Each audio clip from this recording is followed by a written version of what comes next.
欢迎收看频道 DH 娱乐新闻，订阅频道，不要错过当天最热门的新闻。我们今天的时事通讯涵盖以下内容：脖子这么长是真的吗？杨紫春晚造型曝光，一身红裙活泼又华丽。点击这篇文章的同伴应该格外有吸引力。我们真的是预定的 Supervisor 会给你带来不一样的数据。假设你对导师的文章或其他什么感兴趣，如果你有任何意见，请在下面着重指出，校对人员会仔细阅读每篇文章。那么本期的实质内容就是艺人杨紫与王源、张韶涵、徐子维联手演唱《久别重逢》。今年是杨紫连续几天春节连展4场。那天，杨紫身穿那身红裙，可爱至极，气度不凡。最吸引人的还是杨紫那纤细的脖颈，尽管她身穿一袭翻领红裙，却一点也不显得臃肿拖拉。当晚，杨紫身穿红色连衣裙搭配白色尖头高跟鞋，总体外观是真诚而丰富的，注入了本质和敏捷。事实上，在杨紫以往的造型中，这次红裙的状态是不够的。一反常态，红裙过于艳丽，却又有些陈旧。其实我觉得杨紫更适合那些纯真耀眼的红色。红色还被分成各种深浅不一的红色。很明显，杨紫这身红裙中的红色加深了暗调，变成了暗红色。血红色会比一般的红色看起来更饱满，但是会非常显老气。但是杨紫的整个造型中，她用了扎猪尾的发型，给整个造型增添了活力，傻傻的转移焦点。不过这个发型实际上非常相似。高领带的麻花辫搭配红裙子，显得有品味又俏皮。同时，这种红色是亮白色。抛开裙子的款式和红色领带的设计，带来高贵和优雅更简单。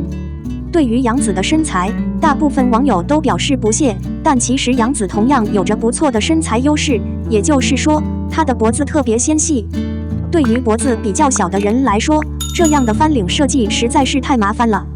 除了脖子看起来很短外，胸部看起来非常有力量，受杨紫的长脖子影响很大，无论如何都能看到脖子上一大块皮肤都露了出来。结合高猪尾的发型，整个造型看起来更加利落。这张照片看起来和杨紫的脖子一样细，感觉不可思议。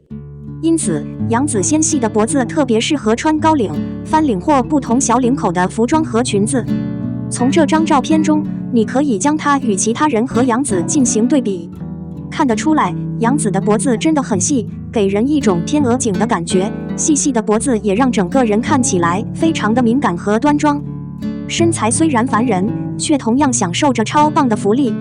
非常感谢您阅读本文，本期分享就到这里。如果您喜欢经理的文章，请务必让校对员同意。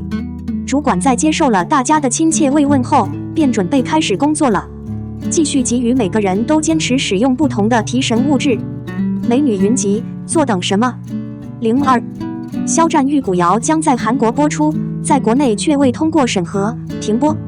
1月4日，韩国多家媒体爆料称，肖战和任民主演的电视剧《玉骨遥》或将提前播出。媒体通过社交平台晒出了肖战在玉骨中的剧照，并表示肖战他来了，暗示电视剧传播宜早不宜迟。据悉，韩国已购买了《幽骨妖》的版权。虽然肖战主演的电视剧已经出国，在国外的传播也令人欣喜，但需要注意的是，《玉骨遥》并没有在国内传播，而这次是在韩国传播的消息是在某种程度上强调。从一个角度来看，关于本土送行的新鲜见解还很遥远。很显然，肖战和任敏这2位代驾艺人是目前导流圈中的顶级明星，堪比王战的集结，让《玉骨遥》的知名度非常高，让很多人都期待，甚至走向12月底，《玉骨遥》已经上线突破1亿视角，足见大众对速片的假设。《玉骨遥》在2021中发生，8月完工，随后送出横幅、预告片等各种资料，但粉丝们一直坚持到传达完为止。他们认为他们会在2022年与人群见面，但他们从未预料到它会被传达。值得一提的是，肖战、王大陆主演的《他的帝王郎》将于2020年11月19日开播，播出平台腾讯视频大部分重磅剧集临近年末，占据该平台全年播出量核心的个体。该差事同样会使下一年的财务报告更好。然而，临近2022年底，《玉骨遥》仍未上线，让人忍不住强调该剧将延期更长时间。此外，根据豆瓣页面，发布日期已推迟到2024年。几乎可以肯定的是，豆瓣得到了相关数据，并将发布日期更改为2024年。如果不知道具体日期，多半会合成2023。再者，无论厂商是否将版权提供给韩国，一般都会在协议中安排双方玩家同时进行交流，或者按照标准活动中区在网络上交流后，国外购买版权的国家将在网络上。不管怎样，从目前韩国传来的消息来看，几乎可以肯定的是玉骨在大陆上映前先上线见面，所以可以预料，一旦韩国发射，将会有大量的成片资产流出，这将极大地影响国产发射，几乎可以肯定，国产发射将持平。下面的询问是玉骨遥好久没上线是什么原因？综上所述，这部剧由肖战和任敏2位顶级明星担纲，传播信息也不会差。说玉骨遥是版权所有人和传播平台的金矿，一点也不歪曲。通常情况下，他不会让韩国先沟通来侵占自己的优势，所以不沟通的最大机会就是在这个时候没有得到广播许可证。一部电视剧从创作到传播，需要经过几轮考察，例如应记录潜在风险，内容应提交调查，拍摄后完成的电影也必须提交审核。假设有问题，它会被修改。只有在一切看起来都很好之后，才会颁发许可证，允许空气。玉骨遥改编自苍月的《朱颜一书》，知恩塑造了生命与盗贼长久以来所珍视的义务，共同守护着空桑线的叙事。梦想题材这几年非常出名，但从去年开始，这类题材就固定下来了，不排除是调查出了问题，导致沟通受阻。无论如何，球迷们不必过分强调。综上所述，艺人与片方签订的协议多半是分几部分支付赔偿金，等电视剧拍完了分期付款，肖战的赔款估计也拿到了。还有，肖战其实是有可用的。据悉，今年将播出由他的搭档李沁主演的《奇幻之海》，同样与我同在的太阳也同样值得期待。后续肖战还有很多影视项目，不管玉骨遥不赚，也不会对他的事业有太大影响。03肖战给王一博的现实片子狠狠看了，两人被嘲对象关系太过分了。